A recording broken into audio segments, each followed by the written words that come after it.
وقال في موضع آخر: يا أيها الذين آمنوا اتقوا الله وكونوا مع الصابرين.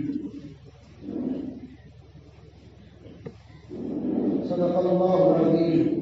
عن أبي هريرة رضي الله تعالى عنه قال: قال رسول الله صلى الله عليه وسلم: إن الله إذا أحب عبدا دعا جبريل فقال: إني أحب فلانا فأحبه، قال: فيحبه جبريل، ثم ينادي في السماء فيقول: إن الله يحب فلانا فأحبه، فيحبه أهل السماء، قال: ثم يوضع له القبول في الأرض. وإذا أبغض دعا جبريل فقال: إني أبغض فلانا فأبغضه، قال: فيبغضه جبريل، ثم ينادي في أهل السماء: إن الله يبغض فلانا فأبغضوه، قال: فيبغضونه، ثم توضع له البغضاء في الأرض. رواه مسلم. حضرات محترم، اللہ تبارک و تعالیٰ کا فضل و احسان ہے جس نے ہم تمام لوگوں کو اپنی بارگاہ میں حاضری کے شرف میں نوازا ہے۔ اللہ تبارک و تعالیٰ ایسے ہی ہم تمام لوگوں کو اکٹھے ایک ساتھ اور اس موقع پر جناب محمد رسول اللہ صلی اللہ علیہ وسلم کی دست مبارک سے جامع کوثر نوش کرنے کی سعادت عطا فرمائے۔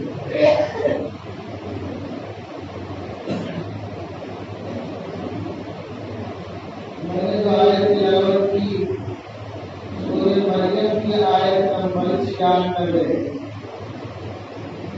کہ اللہ تبارک و تعالیٰ نے فرمایا کہ جو ایمان لائے اور جنہوں نے نیک اعمال کیے، جو لوگ ایمان لائے اور جن لوگوں نے نیک اعمال کیے، سيجعل لهم الرحمن ودا، تو اللہ تبارک و تعالیٰ ان کے لیے محبت پیدا کر دے گا، یعنی کہ لوگوں کے قلوب میں، لوگوں کے دلوں میں ان کے لیے محبت اور بارگاہی پیدا ہو جائے گی۔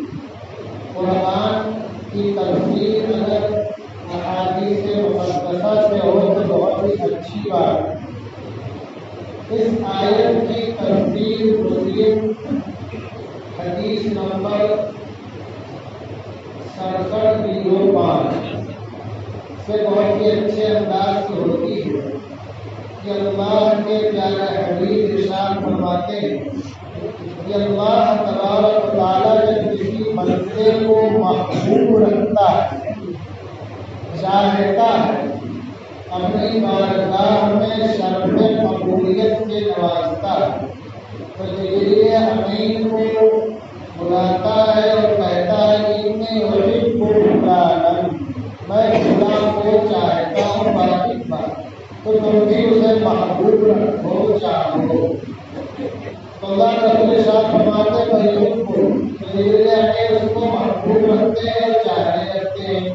ثم ينادي في السماء، پھر وہ آسمان میں پکارتے ہیں، آواز لگاتے ہیں، تو وہ کہتے ہیں کہ اللہ تبارک و تعالیٰ ان اللہ يحب فلانا فأحبوه، کہ اللہ تبارک و تعالیٰ اپنے خدا بندے کو محبوب رکھتا ہے، چاہتا ہے، جو تم لوگ اس کو محبوب رکھنا چاہو۔ جو آسمان میں ہے وہ سب اس بندے کو محبوب رکھنے لگتے ہیں، چاہنے لگتے ہیں۔ کہ جب آسمان میں محبوبیت کا ڈنکا بج جاتا ہے تو اللہ تبارک و تعالیٰ نے صالح متقی پرہیزگار بندے کی محبوبیت اور مقبولیت زمین میں رکھ دیتے، زمین والوں میں رکھ دیتے ہیں اور زمین والے اس کی طرف متوجہ ہو جاتے ہیں۔ ارشاد فرمایا کہ اللہ تبارک و تعالیٰ جب کسی بندے سے ناراض ہوتا ہے تو جبریل امین کو پکارتا اور بلاتا ہے، فقال انی اريد فلانا، کہ میں فلاں بندے کو مقبول رکھتا ہوں، محبوب کو اس بندے کو مقبول رکھو۔ قال فیقول، تو جبریل امین اس کو مقبول رکھتے ہیں، ناپسند کرتے ہیں۔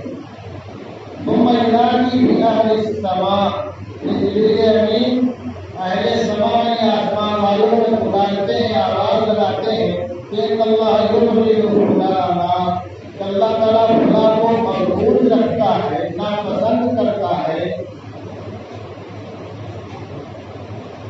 تم لوگ اس کو مقبول رکھو، ناپسند کرو۔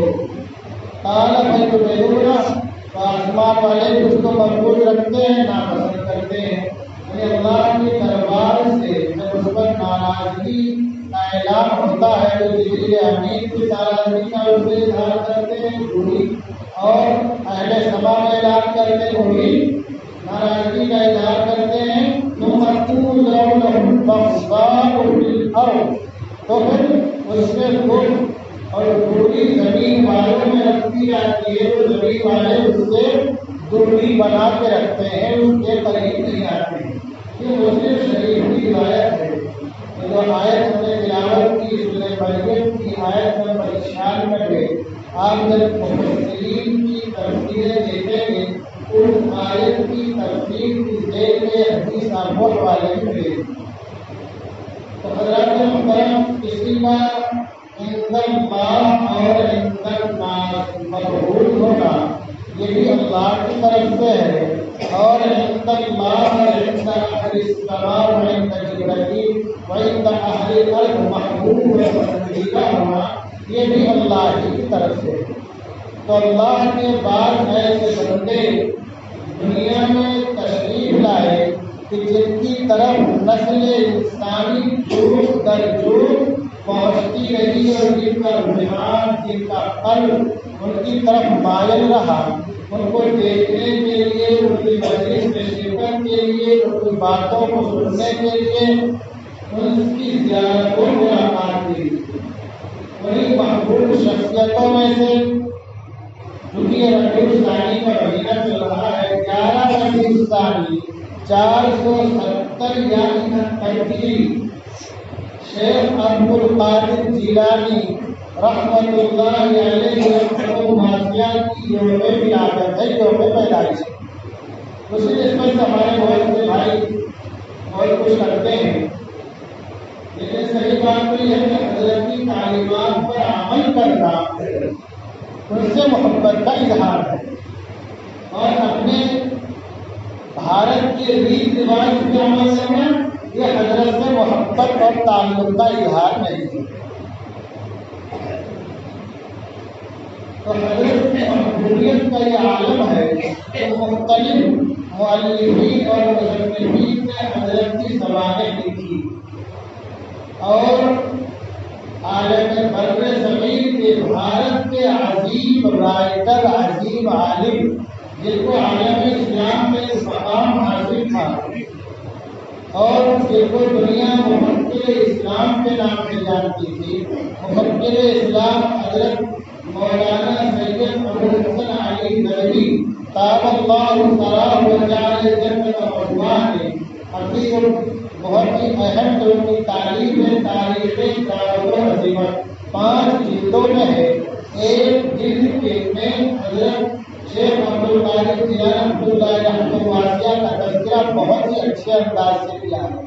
تو بڑے بڑے رائٹروں نے حضرت کی زندگی لکھی، لکھنے کا مقصد یہ ہے کہ لوگوں کے سامنے آپ کی زندگی آئے، آپ کی قربانی آئے، آپ کی جد و جہد آئے، آپ کی جو دعوت و تبلیغ کا انداز تھا، جو درس و تدریس کا انداز تھا، جب آپ مسئلے بشریت پر بیٹھے تو اپنے طالبین اور اپنے پاس آنے والے سائلین کے لیے آپ کا طرز عمل کیا تھا، اور آپ کی کیسی کیسی کوششیں تھیں کہ ہزار عیسائی اور غیر مسلموں نے آپ کے دست ہمفرد پر کلمہ شہادت پڑھا اور عاشقان رسول میں مسلمان شمار ہوا۔ اور لاکھاں لاکھ لوگوں نے آپ کے راستے اقدس پر توبہ کیا اور سچے پکے مومن رہ کر کے دنیا سے گزر گئے۔ پھر کتابیں جو لوگ لکھتے ہیں اس کا مقصد یہ ہوتا ہے کہ آنے والی نسلیں اپنے اسلاف اور بزرگوں کی زندگی سے واقفیت حاصل کریں اور ان کی زندگی کو اپنانے کی کوشش کریں، عمل کرنے کی کوشش کریں اور وہ طریقہ اپنائے غیروں کے اور اسلام کے قید لانے کا، اور ان بندوں کو جو کہ مسجد سے دور ہیں انہیں مسجد میں لانے کے اس طریقے کو اپنائیں۔ صرف بزرگان دین کا طریقہ تھا۔ اب حضرت کیونکہ ہمارے بچے اور بڑے بھی حضرت کی زندگی نہیں پڑھتے ہیں، اس زمانے میں تو موبائل آ گیا اور سب کی انگلیاں اسکرین پر گھومتی رہتی ہیں، تو بزرگوں کی زندگی کیسے پڑھیں گے؟ وہ تو الٹے سیدھے لوگوں کی زندگی پڑھتے ہیں، الٹے سیدھے لوگوں کے واقعات پڑھتے ہیں اور الٹا سیدھا ان کا ذہن ہو جاتا ہے۔ بعض ایسے ہوتے ہیں جو آٹھویں میں حاضری دیتے ہیں، بعض ایسے ہوتے ہیں جو سال میں ایک دو بار حاضری دیتے ہیں، بعض ایسے ہوتے ہیں جو مسجد میں حاضری دے ہی نہیں پاتے اور ان کا جنازہ ہی پڑھا جاتا ہے معلوم کا آخری مرحلے میں۔ تو یہ سب واقعات اور یہ سب جو تفصیلات لکھی گئی حضرت کے سوال کی، اس کا مقصد یہ ہے کہ ہماری نسلیں سمجھیں اور جانیں کہ ہمارے بڑوں نے کتنی قربانیاں کی ہیں، ان کی زندگی کتنی مشقت تھی اور کس طرح سے انہوں نے اسلام کی خدمت کی ہے۔ ہم بھی ویسے ہی قربانی دینے کا جذبہ رکھتے ہیں، اسلام کی خدمت کرنے کا جذبہ رکھتے ہیں۔ اب اگر ہمارے بچے حضرت کی زندگی پڑھیں اور بڑے بھی پڑھیں تو کتنا بڑا ان کو سبق ملے گا۔ آج کے بچپن کا واقعہ، ہمارے بچے جو ہندی پڑھتے ہیں وہ غالباً ہماری کوشش کسی حصے میں حضرت کا تذکرہ ہے، تو بچپنے میں پڑھ لیں گے اور سے تو دماغ میں بیٹھ جائے گا کہ ہم کو ایسے ہونا چاہیے کہ آپ جو ہے جب پڑھ جاتے ہیں تعلیم حاصل کرنے کے لیے، بچے ہوتے ہیں اور ڈاکوؤں کا حملہ ہو جاتا ہے، کیونکہ اس زمانے میں ڈاکوؤں کے حملے کا بہت خطرہ رہا کرتا تھا، اسی لیے لوگ کافی تعداد میں ایک ساتھ مل کر کے سفر کیا کرتے تھے تاکہ ڈاکوؤں کے حملے سے محفوظ رہے۔ اگر ڈاکو کبھی آئے تو ان کا مقابلہ نہیں کرے تاکہ ان کا مال و اسباب نہ لوٹا جائے، اس سے کوئی جان نہیں بچے۔ تو حضرت کے قافلے کے ساتھ اتفاق سے قافلے پر ڈاکوؤں نے حملہ کر دیا اور سارے لوگوں کے مال و اسباب لوٹ لیے۔ آپ کے پاس بھی آیا، آپ بچے تھے، تمہارے پاس کچھ ہے؟ بتا ہاں ہے میرے پاس 40 دینار۔ اب اچھا میں نے پڑھ گیا بولے تو مذاق کرتے ہو، مذاق نہیں ہوگا 40 دینار۔ تو پھر اپنے سردار کے پاس لے گیا اور سردار نے پھر پوچھا، بتا ہاں میرے پاس 40 دینار ہے، بتا دکھاؤ۔ حضرت نے اس کے بقیہ ادھیڑ دیے اپنے آدمی کی جہاں ان کے والدہ نے اسی طرح رکھا ہے 40 دینار، تو دنگ رہ گیا سردار۔ اب سردار کا رہ گیا تو اس نے کہا بیٹا تم کو یہ بھی کہہ سکتے تھے میرے پاس کچھ نہیں ہے، تمہاری راشی میں ملے تم بچے ہو، تم نے کیوں نہ کہہ دیا کہ ہمارے پاس کچھ نہیں ہے، تمہاری یہ دینار سارے بتا تو تم نے جھوٹ بول کر کے اپنا مال بچانے کی کوشش کر رہی۔ تو حضرت نے فرمایا دیکھو بچپنا ہے، کیا کہا؟ دراصل بات یہ ہے کہ جب میں نکلنے لگا تو میری والدہ نے مجھے ایک نصیحت کی، بیٹا جھوٹ نہ بولنا۔ تو میری والدہ نے نصیحت کی کہ میں جھوٹ کیوں بولتا ہوں، اس لیے میں نے سچی بات آپ کو بتا دی اور آپ نے دینار بھی دے دیا۔ تو ڈاکو کا سردار رونے لگا تھا، اللہ کا پیغام ہمارے پاس ہے، ہم اس کی کتنی خلاف ورزی کرتے ہیں، جو خالق و مالک ہے، رب العالمین ہے، جو ہمیں پیدا کرنے والا ہے، رزق دینے والا ہے، اور ایک بچہ اپنی ماں کی بات کو گرا باندھ کر رکھتا ہے اور جھوٹ نہیں بولا اس نے۔ تو اس ڈاکو نے سردار نے توبہ کیا، بولا جب سردار نے توبہ کیا تو سارے اس کے ساتھیوں نے توبہ کیا اور سارا مال اور اسباب جو لوٹ کے رکھا تھا قافلے والوں سے وہ سب کو واپس کر دیا۔ تو جب حضرت کی ایک سچی بات نے ڈاکوؤں کے اتنے بڑے گروہ کو توبہ کرنے پر مجبور کر دیا۔ حضرت نے نہ ڈانٹ بھٹکائے ہوئے بچے ہیں، نہ مار دھاڑ کی، نہ سخت و سست کہا، آپ کی سچی بات کو سن کر کے ان لوگوں نے توبہ کیا. ایک بڑا گروہ ڈاکوؤں کا توبہ کرتا ہے اور قافلے کے سارے لوگوں کا سارا مال و اسباب واپس کرتا ہے. تو جب ایک سچ بات نے اتنے بڑے گروہ کو, خونخوار گروہ کو توبہ کرنے پر آمادہ کیا اور اتنے بڑے قافلے کا سارا مال و اسباب کو واپس مل گیا.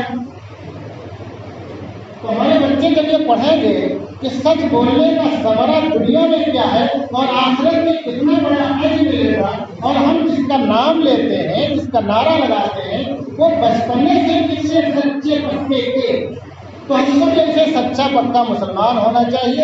اگر ہم سچے پکے مسلمان ہوں گے تو بہت سے لوگ ایسے ہی ہم کو دیکھ کر کے مل کر کے اسلام کا کلمہ پڑھیں گے. اب یہاں یہ بھی سوچنے کی بات ہے کہ حضرت کے اندر اتنی تقویٰ اور پرہیزگاری کیسے آئی. یہ بات ہمارے بڑے بوڑھوں کو بھی سوچنا چاہیے اور نوجوانوں کو بھی سوچنا چاہیے. یہ اتنی تقویٰ اور پرہیزگاری حضرت میں کیسے آ گئی بچپن میں ہی. یہاں تک اگر کہا جائے تو مبالغہ نہ ہوگا کہ شکم مادر میں جانے کے بعد ہی سے آج کی روح پاک اور صاف تھی. اب اس کی وجہ سنیے آپ لوگ. آج کل ہم لوگ دھیان نہیں دیتے ہیں نا. دھیان نہ دینے کے بہت سی وجوہات ہیں.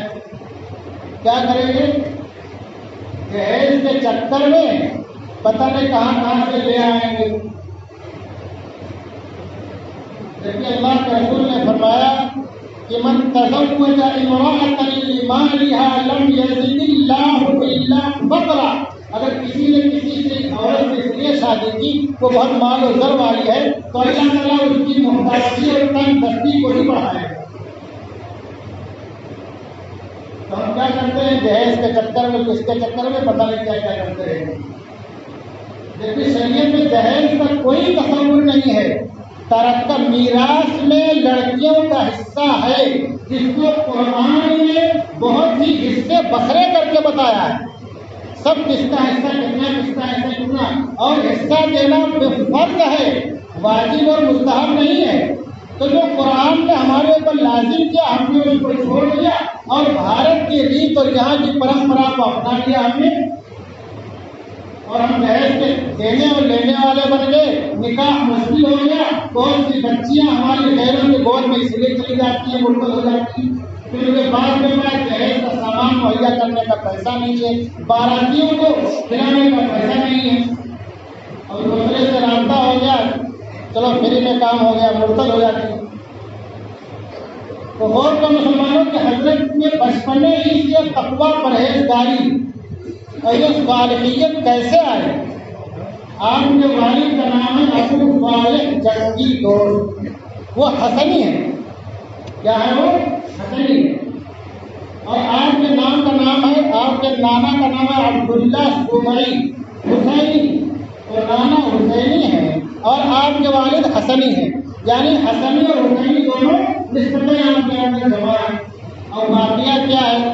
ابو صالح جنگی دوست کئی دن کے فاقے سے تھے, جا رہے تھے اور بھوک سے بدن میں ایک طرح کی کپکپی تاری تھی. دیکھا جائے تو ایک ندی میں بہتا ہوا سیب آ رہا تھا, بھوک بہت زیادہ لگی تھی. آپ نے سیب اٹھایا, کھا لے. جب سیب کھایا تو حواس ٹھکانے ہوئے تو سوچا یہ پتہ نہیں کس کا, اس کا مالک پتہ نہیں کون ہو. یہ سیب ہمارے بدن کا جز بن جائے, ہمارے بدن کا خون کا حصہ بن جائے, اس سے پہلے ہماری ذمہ داری ہے کہ سیب کے مالک کے پاس پہنچوں اور اس سے معافی تلافی کر لوں تاکہ ہمارے لیے حلال ہو جائے. آج ہمارا طریقہ کیا ہے, کہیں ہڑپ کر لیں, غصب کر لیں, ڈکیتی مار لیں, کبھی زیادتی کر لیں, بیماری کر لیں, تو ہم کیا سمجھتے ہیں بہت ہوشیار ہے, سامنے والے کو الو بنا دیا, زندہ بکرے نہیں رہ گئے, ڈکیت نہیں گیا, اسے جائز بن گیا ہمارا, اور اس کو عیب نہیں سمجھتے, ہم برائی نہیں سمجھتے اس کو ہم. تو حضرت وہ جس طرح سے پانی بہتے آ رہا تھا, الٹی سمت میں ہم نے چلنا شروع کیا, اور ایک جگہ پہنچے, دیکھا جگہ سیب کا باغ ہے اور ایک درخت کی شاخیں جو ہے ندی میں جو ہے جھک رہی ہیں, اور اس میں پھل لگا ہوا ہے. تو ہم نے سمجھا ہو نہ ہو سیب اسی باغ کا اور اسی پیڑ کا ہے. ڈھونڈتے ڈھونڈتے اس کے مالک کے پاس پہنچے اور ان کو واقعہ بتا, تو مالک نے سوچا کہ اوپر سے نیچے میں دیکھا اتنا بریک پر جو آ گئی تو وہ بھی اللہ والے تھے، تاڑ گئے، کہنے میں ایسے نہیں معاف کروں گا، ہمارے باغ کی رکھوالی کرو۔ پھر بات بتاؤں گا، ایک لمبی مدت تک باغ کی دیکھ بھال کرتے رہے، اور جو مدت پوری ہو گئی تو پھر آئے باغ سے بھائی رحمت اللہ علیہ سے کہا کہ مدت پوری ہو گئی، اب مجھے مطلب ایک سیب کھایا، کیا کھایا ہے؟ ایک سیب کھایا ہے، اس کو حلال کرانے کے لیے کتنی مشقت کر رہے ہیں، تو کہا نہیں ابھی نہیں مانو، ابھی ایک کام تم کو اور کرنا تھا، کیا کرنا ہے؟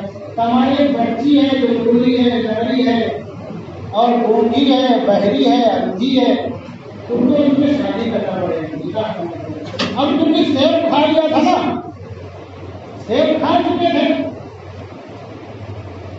ٹھیک ہے کوئی بات نہیں، معافی کی ہے، شرط ہے تو میں قبول کرتا ہوں۔ تو اب نکاح ہوا اور جب رات میں گئے حجرے میں تو دیکھا جو ہے وہاں تو خوبصورت نوجوان لڑکی بیٹھی ہوئی ہے جو صحیح سالم ہے، تو پھر واپس آ گئے۔ کچھ لوگوں نے لکھا کہ رات آپ نے اسی کمرے میں کونے میں نماز پڑھنے میں گزاری، کچھ لوگوں نے لکھا کہ آپ ولٹے پر واپس آ گئے اور حضرت کے پاس پہنچ گیا، حضرت اللہ شروع کے پاس اور اب اس والے سے کے والد صاحب تو کہا کہ آپ نے جو کہا تھا اسے وہ لڑکی وہ صحیح سالم ہے، کون ہے؟ لگتا ہے ہم غلط کمرے میں چلے گئے، ایسا لگتا ہے کیا کوئی غلط جو ہے غلطی سے دوسری لڑکیاں آ رہی ہے، پتا نہیں، کہا کہ نہیں وہ تمہاری زوجہ مطہرہ ہے،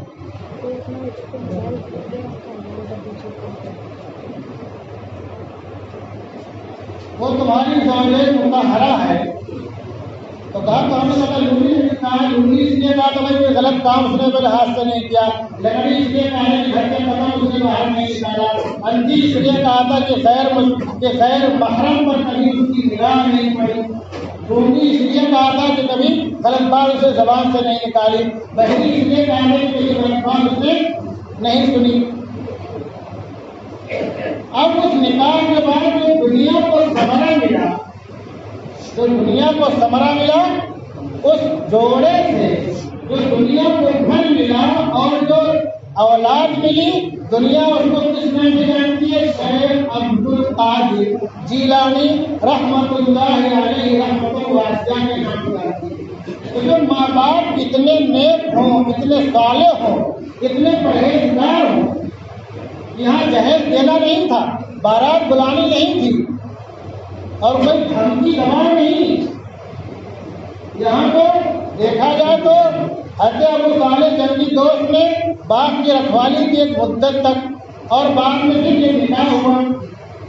تو اگر دیکھو تو ظاہر میں ساری محنت کس کی ہے؟ لڑکے کی ہے، اور ہم لوگ کیا کرتے ہیں؟ لڑکی والوں کو نچوڑ لیتے ہیں، لڑکی والوں کو نچوڑ لیتے، اتنے براتیاں آئیں گے، کھانے میں ایسا چاہیے، اور ہمارے لڑکا یہ بولتا ہے ایسی گاڑی ہم کو چاہیے، بڑا شو روم کی گاڑی چاہیے، بیڈ ایسا چاہیے، صوفہ ایسا چاہیے۔ لڑکی کے دیے ہوئے لڑکیوں کے گھر والوں کے بعد دفعہ وہ سود بیاج پیسے لاتے ہیں، گھر اور کھیت رہن رکھ کر کے پیسہ لاتے ہیں، تو ان کے دیے ہوئے سامان پر بیڈ پر تمہارا لڑکا سوئے گا، تمہاری بہو سوئے گی، ان کے دیے ہوئے سونے پر تمہارے مہمان بیٹھیں گے، اس کے دیے ہوئے جہیز کا سامان جو ہوگا اس سے مہمانوں کی میزبانی کی جائے گی، زحمت کی جائے گی، تو اولاد تم کو صالح ملے گی، اولاد تم کو نیک ملے گی، اولاد بھی ایسے ہی ہوگی کہ جہاں سے مل جائے وہاں سے حضور کرو، مرنے والے کو حوصلی کرو، نہ ماں باپ کی فرما بردار ہوگی، نہ ماں باپ کی خدمت کرنے والی ہوگی، نہ اللہ اس کے رسول کے حقوق کو پہچاننے والی ہوگی۔ یاد رکھو مسلمانوں، اس بیماری میں ہم سب مبتلا ہیں، میں بھی آپ بھی کے بیچ میں رہتا ہوں، آپ کے پاس رہتا ہوں، اس کا الگ نہیں ہو کہ آپ سوچو مولانا بہت پاک صاف بن رہے، ایسا نہیں ہے، میں بھی تمہارا بھائی ہوں، کسی کا بیٹا ہوں، کسی لگوں گا کسی کا بھائی ہوں، کسی کا چچا لگوں گا، کسی کا بھتیجا لگوں گا۔ یہ معاشرہ اتنا خراب ہو چکا ہے کہ جس اگر کوئی دلدل سے نکلنا چاہے تو نکلنے کے راستے اس کے بند ہیں، یہ وجہ سے زنا عام ہو گیا۔ تو ہمارے ماحول میں ہو گیا کہ ہم زور زبردستی پر آمادہ ہیں اور کیا سوچتے ہیں کہ ہماری اولاد شیخ عبد القادر جیلانی ہو، خواجہ معین الدین چشتی اجمیری ہو، خواجہ علاء الدین صاحب کلیری ہو۔ جب والدین نیک ہوتے ہیں، صالح ہوتے ہیں، تو دنیا کو جو تاج ملتا ہے اس کو دنیا آفتاب اہل یقین اور شمس المشائق کہتی ہے. کیوں؟ پوری دنیا اس طرح متوجہ ہو جاتی ہے، وہ لڑکا ہے کرنے کو صالح ہوگا. اور ایک مثال یہ تو بات آ گئی، ہمارا جانتے ہیں اپنے بر صغیر میں اسلام آ گیا. بہت پہلے اسلام آیا، بہت دور تک پھیلا، لیکن اسلام پر باقی رہنے کے لیے، مضبوطی کے ساتھ باقی رہنے کے لیے اور ایمان سینے میں بالکل جذب کرنے کے لیے کہ آخری سانس تک کلمے پر باقی رہے، اس کی محنت کس نے کی؟ خواجہ معین الدین چشتی اجمیری رحمت اللہ علیہ رحمۃ اللہ نے کی. یہ بھی یہاں کے نہیں تھے، الگ سے آئے تھے، اسلام کی دعوت و تبلیغ کے لیے آئے. ان کے خلیفہ ہیں خواجہ قطب الدین بختیار کاشانی. یہ بھی بر صغیر کے نہیں تھے، غالباً کرغیزستان میں تھے، اور غالباً جو سپودرا جو شہر ہے وہاں کے تھے. اتنے نیک کیسے تھے؟ انہیں مسلمانوں آباد کو فکر کرنی چاہیے. ان کا بچپنا ہے، مکتب میں جانے کا کی عمر ہو رہی ہے، تو ماں باپ نے سوچا کہ بیٹے کا عقیدہ اور ایمان مضبوط کرنا ہے. کیسے کرنا ہے؟ اور دونوں نے مشورہ کیا کہ اللہ پر اس کا عقیدہ ایمان بہت مضبوط کرنا اور اس کا طریقہ آسان ہے. تو جب بچہ جب مکتب سے آتے تو بھوک لگی رہتی، ہم لوگ پڑھنے جانے سے مجھے مانا نہیں ہے، بھوک لگی رہتی تھی، تو کچھ مل جائے دولہے کے پاس سب صاف کر دو، بچی گئی. اب وہ ان کی ماں نے ایک جگہ جب وہ پہنچتے رہے، بھوک لگی کہ اللہ سے نماز پڑھ کے دعا مانگو، ڈر پڑھ کے تو اللہ دے گا کھانا. اور وہ روٹی بنا کر کے کہیں صبح کام پہ ڈھونڈتے ہوئے پا جاتے. اتفاق سے ایک دن جو ہے وہ کسی دعوت میں کسی پڑوسن کیا کسی رشتے دار میں چلی گئی، اور خواجہ قطب الدین بختیار کاکی کے مکتب سے واپس آنے کا ٹائم ہو گیا. اب ان کو یاد آیا اچانک، تو اللہ سے دعا کرنے لگی اور رونے لگی کہ اللہ میرے بچے کے عقیدے اور ایمان کو متزلزل نہ کر، لاج رکھ لے اور مضبوطی باقی رہے. اور روتے ہوئے اللہ سے دعا کرتے ہوئے گھر پہ پہنچی. دیر ہو گئی تو دیکھا کہ حضرت سو رہے ہیں، پہلی چیز میں تو جگہ کی روٹی بنایا چھپایا، تو یہ سوچی کہ بھوک سے روتے روتے سو گیا ہوگا، جیسے کہ عورتیں سوچتی ہے. روٹی بنا کے چھپایا اور جگایا، بیٹا کھانا نہیں کھایا نا؟ ارے دعا مانگو جلدی سے اور کھانا کھا لو. مانگ کے اللہ سے کہا نہیں، میں نے نماز پڑھی، دعا مانگی، اور آج تو بہت اچھا کھانا تھا، آج تو بہت اچھا کھانا، لیکن رات کھانا تو میں نے کھایا نہیں تھا. اب وہ رات پھر بتا دیا ماں نے کہ اللہ کھلاتا ہے اور جو کچھ لینا اللہ سے مانگو. تو بچوں کا جب ایمان ہم مضبوط کرنے کی شروع سے کوشش کریں گے، ہم خود صالح اور نیک ہوں گے تو بچوں کا عقیدہ مضبوط ہوگا اور ایمان مضبوط ہوگا.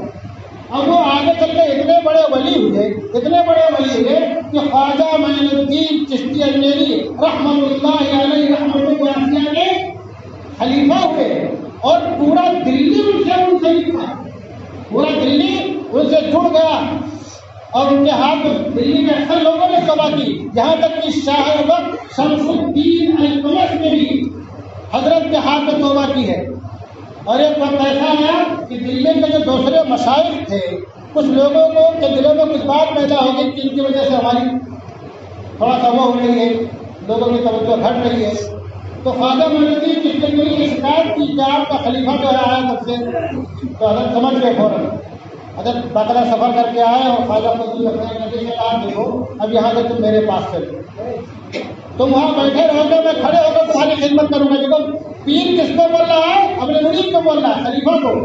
تو حضرت نے کیا کہا نہیں ہے حضرت، یہ ہماری میں آپ کا اوقات ہے، ابھی آپ کی خدمت کریں گے، آپ بہت چلتے ہیں.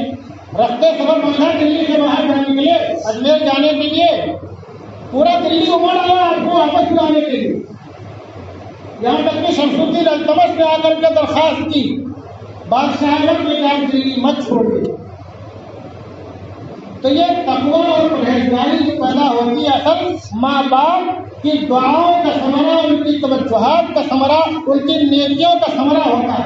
اور پھر اللہ تبارک و تعالیٰ محبوبیت پیدا کر دیتا ہے کہ خلق خدا ان کی طرف امت پڑتی ہے اور اس کے ہاتھ میں گنہگار لوگ توبہ کرتے ہیں اور وہ لوگ جو کہ اللہ اس کے رسول کو نہیں جانتے ہیں ہلکا لوگوں سے اسلام ہوتے ہیں. اسی لیے حضرت عمر رضی اللہ تعالیٰ عنہ کے پاس ایک مقدمہ ہے. تو حضرت نے سے بیٹے نے کہا کہ باپ پر بھی بیٹے کا کچھ حق ہے کہ نہیں ہے؟ تو کہا 3 حق ہے. کتنا حق ہے؟ 3 حق ہے. پہلی بات کیا بتائی؟ ینتقی امہ، کہ جو نکاح کرے ایسی عورت لڑکی سے کرے جو کہ صاف ستھری ہو. آج ہمارے نوجوان کیا کرتے ہیں؟ یہ نیٹ کا زمانہ، فیس بک کا، پتہ نہیں کہاں رابطہ چلیں گے کہ ماں باپ کو مجبور کریں گے ہماری شادی وہاں کرو.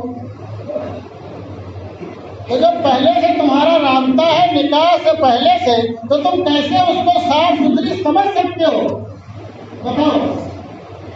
نکاح سے پہلے تو بات کرنا حرام ہے، ملنا جلنا حرام ہے، تعلقات حرام ہے. اور ہمارے بہت سے نوجوان کئی سال گزار دیتے ہیں اور جب بعد میں ان کی اولاد ہوتی ہے جوتے مارتی ہے تو مولانا کے پاس بہت تعبیر دے کا بڑا نافرمان ہو گیا. نافرمانی تم نے شروع میں اللہ اس کے رسول کی تو اب تم کو فرما بردار لڑکا کہاں سے ملے گا؟ تو سب سے پہلی بات ینتقی امہ، کہ ماں صاف ستھری رہے. دوسری بات کیا فرمایا؟ وَيُحْسِنَ اسمہ، کہ اچھا نام رکھے. آج کل نام رکھنے میں عجیب و غریب ہے، حالت سب کی بنی ہوئی ہے. عجیب و غریب حالت سب کی نام رکھنے میں لوگ بولے کہ ایسا نام بتاؤ جو کسی کا نام نہ ہو. حامان ایک کسی کا نام نہیں ملے گا. بزرگان دین کے نام بتاؤ، صحابہ کرام کے نام بتاؤ، انبیاء کرام کے نام بتاؤ، اور وہ نام آگ لگا ہو تو پرانے نام نیا نام بتاؤ. تو کیا کریں گے؟ پھر کے نام رکھیں گے اور ناچنے گانے والوں کے نام رکھیں گے، تھرکنے والوں کے نام رکھیں گے، بیٹھنے والوں کے نام رکھیں گے، افریقیوں نشریوں کے نام رکھیں گے. تو پھر کیا امید رکھیں گے کہ لڑکا ہمارا شیخ عبد القادر جیلانی ہو، پوری دنیا میں جو اس کی طرف. اسی چیز میں بتاؤ یعلمہم قرآن، اور اس کو قرآن کی تعلیم دے، اور اس کو قرآن کی تعلیم دے. اب ہم قرآن کی تعلیم کتنی دیتے ہیں؟ اپنے دل پر اور زمین پر ہاتھ رکھ کر کے فیصلہ کرو مسلمانوں. دنیا میں سب سے قیمتی متاع مسلمان کے لیے کیا ہے اور اس کی نسلوں کے لیے کیا ہے؟ ایمان ہے. اور ایمان میں مضبوطی کیسے آئے گی؟ قرآن سے آئے گی. ہم کو قرآن پڑھنا نہیں آتا ہے، ہم ان اداروں سے دور رہتے ہیں جہاں قرآن کی تعلیم ہوتی ہے، ان لوگوں سے دور رہتے ہیں جو قرآن کی تعلیم دیتے ہیں. اور قرآن پڑھنا نہیں آتا تو تمام جہالت کے تمام کام کرتے ہیں، اور جن کو پڑھنا آتا ہے وہ ترجمہ کے ساتھ نہیں پڑھتے، اور جو جہالت کے تمام کام کرتا ہے. شادی بیاہ میں دیکھ لو، شادی بیاہ میں گھر میں جو بھنگن آتی ہے، جھاڑو پوچھا کرنے جو آتی ہے کام والی، اس کو بھی آدمی خوش کرنے کی کوشش کرتا ہے کہ ناراض نہ ہو. اس کو کیسا کپڑا چاہیے، اس کو کتنا کیا چاہیے، اس کو خوش کیا جائے کہ نہیں کرتا ہے. میرے کہنے کا خلاصہ کہ ادنا شخص جو کہ تمہارے گھر سے جڑا ہے، شادی بیاہ میں تم اس کو خوش کرنے کی کوشش کرتے ہو، لیکن جس کا کلمہ پڑھتے ہو، جس کا عاشق ہونے کا نام لیتے ہو اور دعویٰ کرتے ہو اور بات چیختے چلاتے ہو، کوئی بات آ جائے تو گردن کٹا دو، تم اس کو ناخوش کرنے کا سارا سامان کرتے ہو. خوش کرنا یہاں تک ہے کہ ادنے سے ادنے فرد کو بھی خوش کرتے ہیں. بہنیں ناراض نہ ہو، بھتیجے ناراض نہ ہو، پڑوسی ناراض نہ ہو، کام والی ناراض نہ ہو، یہاں تک جو بھنگن جو گھر میں آج جو بھی ناراض نہ ہو. لیکن اللہ اور رسول ناراض ہو رہے کہ خوش ہو رہے، ہم کو اس کی فکر نہیں ہے. ہم وہ تمام کام کرتے ہیں جس کو اللہ اور اس کے رسول ناپسند کرتے ہیں. کوئی ایسا کام نہیں کرتے کہ اللہ اس کے رسول کی خوشنودی ہمیں حاصل ہو، رضا حاصل ہو، اور ہماری نسلیں متقی اور پرہیزگار ہوں، اسلام کا داعی ہو، اسلام کی سپاہی ہو، اور کلمے پر جان قربان کرنے والی ہو. اور دوستوں بیسور والوں، تمہیں تو فخر حاصل ہے تمہارے جد امجد نے جب ایمان قبول کیا، کسی راجا کے ہاں پجاری تھے، بڑے زمیندار تھے، اور ہوتے کرتے دلی پہنچ گئے اور خانقاہ نعیمیہ کے بزرگ سے ملاقات ہو گئی، پھر ان کے واسطے سے تم کو اتنی بڑی ذمہ مل گئی، تو تم کو تو اپنے ایسے محسنین کو بھی یاد رکھنا چاہیے اور ان کی زندگی سے سبق لینا چاہیے کہ کس ماحول میں، کن حالات میں، جتنے ان کے آباء و اجداد جن کے ذریعے تمہارے باپ دادوں کو اس سے ملا ہے، کہاں کہاں کا سفر کر کے پھر وہ بہرائش میں پہنچ گئے، اور تمہارے جو جد امجد ایمان لائے وہ کیسے کیسے کر کے دلی پہنچے، بہرائش پہنچے، پھر یہاں کے بس گئے، بلکہ بسا دیا کہ اللہ کی طرف سے۔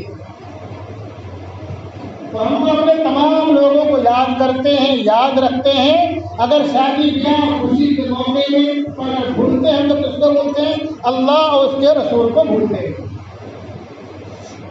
اگر ہم یہ چاہتے ہیں کہ ہماری نسلیں مضبوط ہوں اور ہم خود مضبوط ہوں اور اللہ تبارک و تعالیٰ کی طرف سے ہمارے لیے نصرت اور مدد آئے، تو ہماری ذمہ داری بنتی ہے کہ ہم ایسے بزرگوں کی زندگی پڑھیں اور ان کے نقش قدم پر چلنے کی کوشش کریں، ان کی لکھی ہوئی کتابوں کو پڑھیں، ان کی رہنما ہدایات کو پڑھیں، ان کی تعلیمات کو پڑھیں، ان کی قربانیوں کو پڑھیں۔